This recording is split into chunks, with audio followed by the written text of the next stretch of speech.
Kwenye somo lililopita nilisema siku za hatari kwa mwanamke kupata ujauzito kwa kawaida huwa ni siku 5 kabla ya ovulation na siku 1 baada ya ovulation.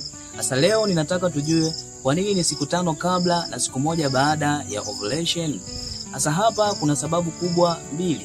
Sababu ya kwanza ni kwamba mwanaume anazalisha mbegu nyingi sana za kiume ambazo baadhi yake huwa ni za chromosome ya X na nyingine za chromosome ya Y. Sasa mbegu za Y ni mbegu ambazo zinabeba jinsia ya kiume. Mbegu hizi huwa ni nyepesi, mbegu hizi hutembea kwa haraka zaidi na huweza kufika kwenye yai la kike kwa haraka kuliko mbegu za X. Lakini kwa upande mwingine, mbegu za Y ni mbegu ambazo ni dhaifu sana na haziwezi zikadumu kwa muda mrefu na huweza kukaa ndani ya mwili wa mwanamke kwa takribani kuanzia siku 1 hadi siku 2 na kama mazingira ya ndani ya mwanamke yapo shwari. Lakini pia mbegu za X ni mbegu ambazo zinabeba jinsia ya kike.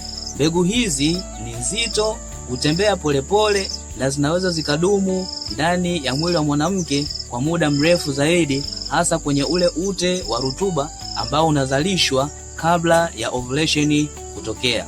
Na mbegu hizi zinaweza zikadumu ndani ya mwili wa mwanamke kwa takriban kuanzia siku 3 hadi siku 5.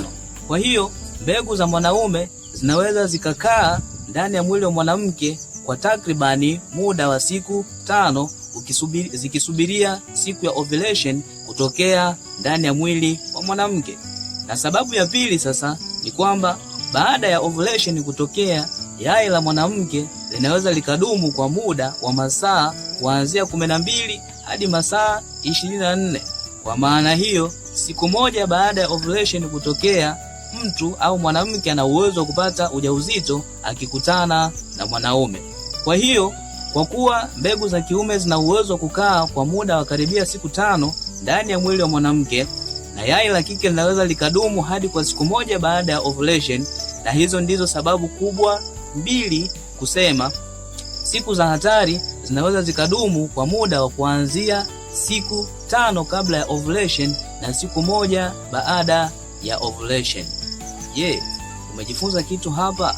Kama umejifunza, washirikishe na wengine kwa kushare, kufollow na kulike video hizi ili watu wengine waweze kujifunza katika haya ambayo tunayapata. Sisi ni Afya, jifunze na uchukue hatua.